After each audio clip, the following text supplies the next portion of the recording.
want to see if I can't talk just for a couple of minutes, pick up some of these discussions that have been going on by Conference Report and Dana Garrett about books and the value of printed book versus the e-book. And I'd like to say something. I'm hopefully going to be able to say something about that. And I'm the editor of a journal, and Bob Logan has a piece coming out on smart books, which are a sort of hybrid between a scholarly blog listserv and a text. I mean, it's really, some of these new hybrids are going to be very interesting. I think what I'd rather do, and we'll see if I can address some of those concerns that Dana, in his very good video, does raise, I think very competently, questions that people should be asking themselves, and hopefully we can talk more about it. But I wanted to talk more about just what a book is. You know, when I grew up in Wisconsin, I grew up on a farm, and my parents, I didn't grow up around a lot of books. I grew up in the woods outside, and it wasn't later until life that I discovered books, and I came to realize that there are so many different kinds of books. I heard Gary and Fred sort of talking about literature books and novels and things that have stories, and as much as I'm not saying people shouldn't read those, and that's fine. I certainly do like some novels. I like Dostoevsky. I found Anthony Burgess' Clockwork Orange to be a pretty interesting book to read.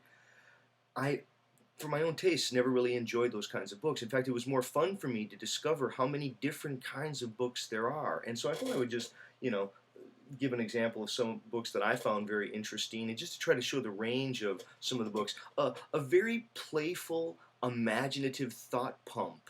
Wonderful little book called Space, Time, and Beyond. Right, fun little book. And it's a cartoon book, but it helps people think about possibilities. And it's not, I don't think, a book that I want to say, oh yes, this is something that I'm using to give me information. It's something that I use to help playfully extend the imagination about what is possible to think and what is possible to graphically demonstrate and to open a dialogue about. There's a wonderful little book, if people know who Dorothy L. Sayers is, one of, I think, translators of Dante. She has a wonderful book that people really ought to read called Are Women Human?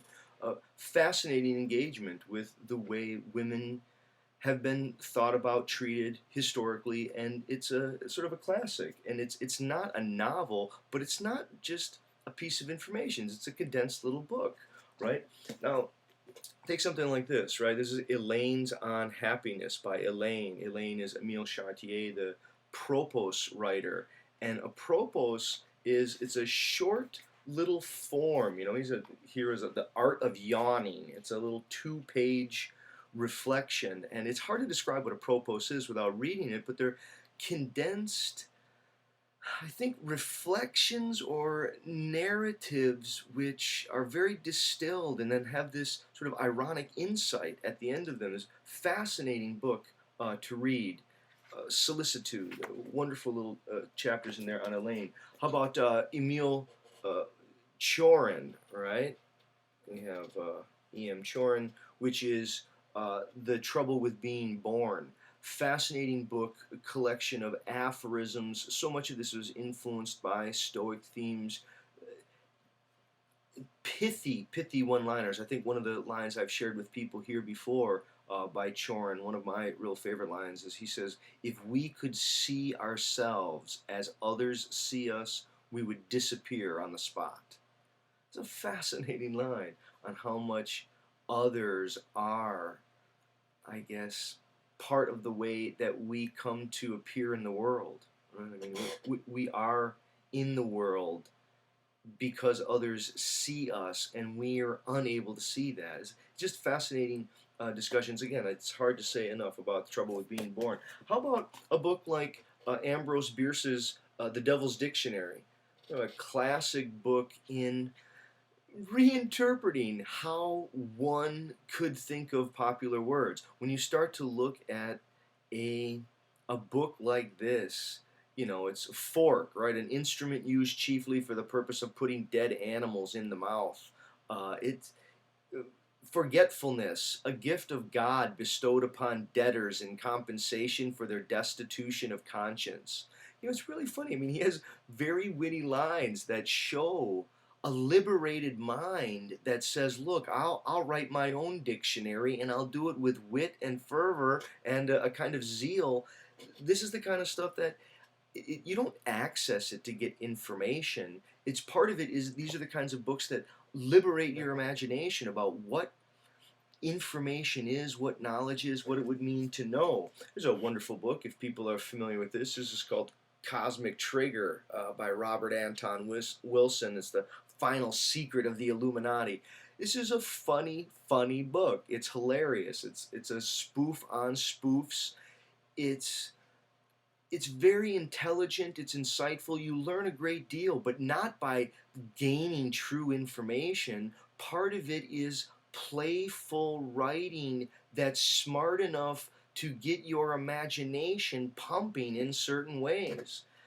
Again, there are different kinds of books. I think the more that people think that books are either like scientific textbooks, and that's the point of a book, you sort of get true information, or it's novel and fiction, and that's the point of information. Well, there's a wonderful little book called How to Make Yourself Miserable by Dan Greenberg. A very funny book on interpersonal practices, the way that people think about interacting, and I guess the way that they make themselves neurotic by being overly concerned about whether people accept them or reject them. There's so many wonderful art books, and an art book I think is a little bit different than the stuff you can see online. You see online, but it's so different than when you have art and it's sort of graphically there in your hand, especially the black and white. It's as if there's sort of texture there that you can feel. And again, this is a wonderful book. It's a sort of McLuhan-esque book on images, and even includes a thumbnail review in the inside dust jacket. A couple of, I guess one more here. Fascinating book. Now you can look at this sort of stuff online, but when you look at it online, you'll have to Google search for it with your own orientation. Whereas if you take a book like this called Ribbons of Time, World History Year by Year since 1492, this is a really fascinating book because what it does is it takes year by year and then it has world events, literature, art and architecture, performing arts, science and technology, and in the United States, and some of the significant things that were going on in that year.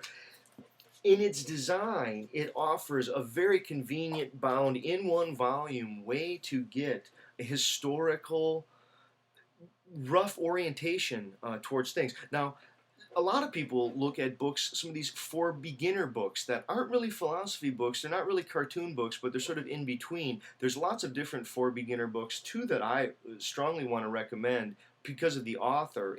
One is called Structuralism and Post-Structuralism for Beginner, and the one that I strongly recommend is Sartre for Beginners, and both of those were done by Donald Palmer. Donald Palmer is an amazing cartoonist, and I really got to say, of all of the beginner books that are out there, and I do have a good number of these beginner books, I'm always interested in the way people try to introduce ideas to others. Sometimes that itself is a fascinating thing to look at. This one, called Sartre for Beginners, is an amazingly lucid introduction to Sartre's work. It's really a fascinating work, and the drawings themselves that Palmer has done in here so well drive home the ideas that it's hard for me to think of another book that would be a better introduction to Sartre's stuff, right? Again, Sartre for Beginners.